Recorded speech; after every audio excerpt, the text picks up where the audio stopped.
Bismillahirrahmanirrahim. Assalamualaikum warahmatullahi wabarakatuh.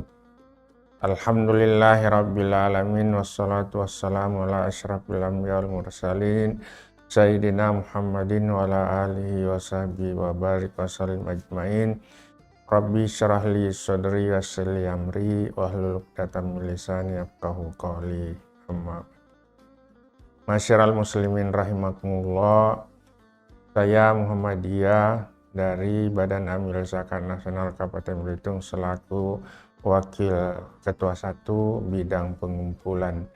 Jadi sehari-harinya kami di Badan Amil Zakat Nasional Kabupaten Belitung menghimpun duit para muzaki yang untuk segera kita salurkan kepada 8 asnaf yang memang berhak untuk menerimanya.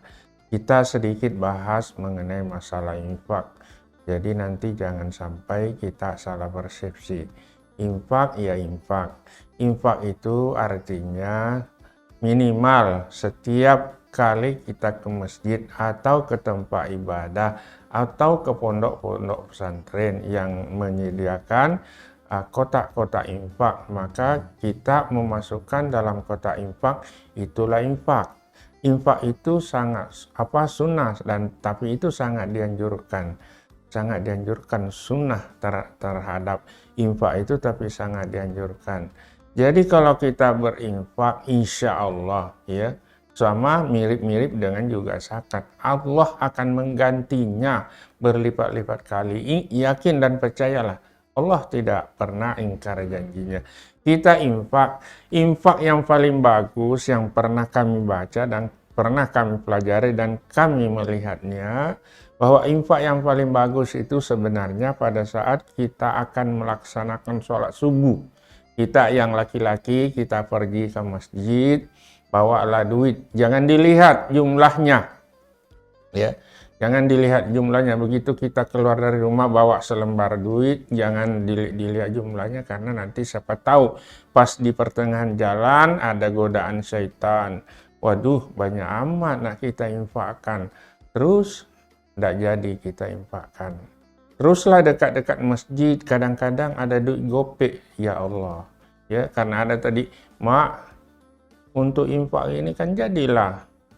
Ya, kita nanti pulang dari masjid ke rumah kan ada warung kopi, nak singgah dulu ngopi-ngopi, tidak ada lagi untuk ngopi. Nah, itu pengaruh daripada rayuan daripada syaitan itu.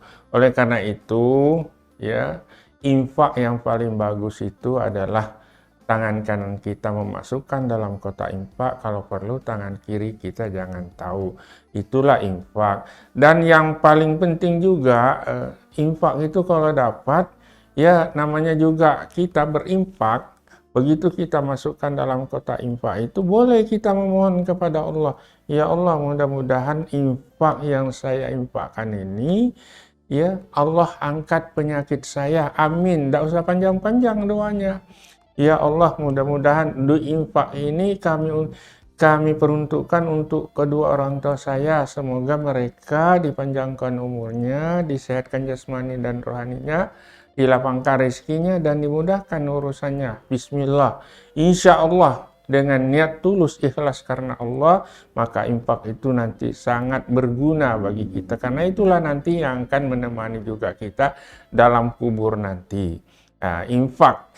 Jadi kalau kita berinfak, masyarakat muslimin, tidak perlu kita sebut-sebutkan. Apalagi kalau kita sebutkan, maka mengurangi pahala. Jangankan mengurangi pahala, bisa-bisa menghapus pahalanya. Wih, kami rajin infak ke masjid, rajin ini. Nah, kalau kita sebut-sebutkan itu tidak ikhlas lagi. Jadi masyarakat muslimin rahimakumullah yang bisa melihat dan mendengarkan ini, mari yuk kita berinfak. Membiasakan diri berinfak. Begitu kita masuk ke masjid, infakkanlah. Karena infak itu banyak sekali tujuannya, terutama di masjid. Kalau kita tidak berinfak kaum muslimin, siapa yang akan membantu membersihkan masjid-masjid kita? Siapa yang akan menjadikan masjid kita tuh indah, nyaman kalau kita masuk ke dalamnya?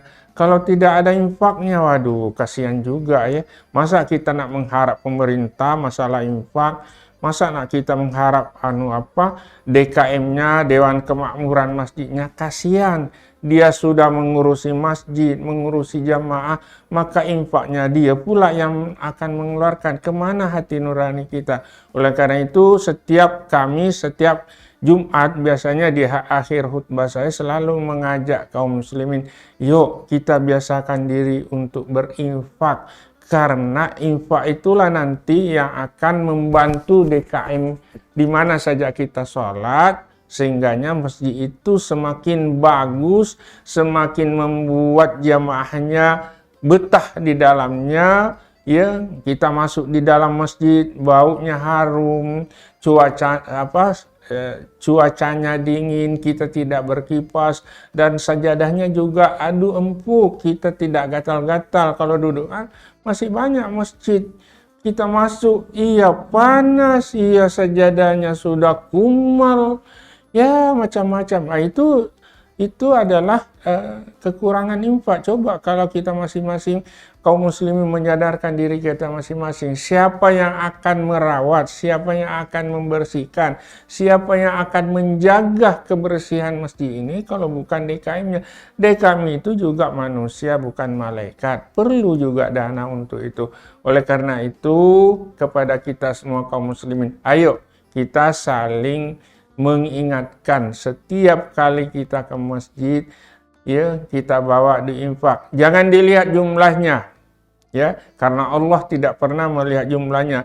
Sedikit ikhlas karena Allah berkah, tapi kalau banyak ikhlas karena Allah lebih bagus juga. Nah, kalau kita sama-sama menyadarkan diri kita masing-masing bahwa infak itulah yang akan membuat masjid kita semakin indah, semakin nyaman kalau kita masuk ke dalam. Baunya harum, wangi, tidak bau apek, sajadahnya bagus. Insya Allah pasti masjid itu akan menjadi makmur dengan dana infak kita. Dengan berarti kita berinfak, insya Allah akan menjadi amal jariah buat kita. Barangkali untuk sementara penjelasan mengenai masalah infak sampai di sini. Wassalamualaikum warahmatullahi wabarakatuh.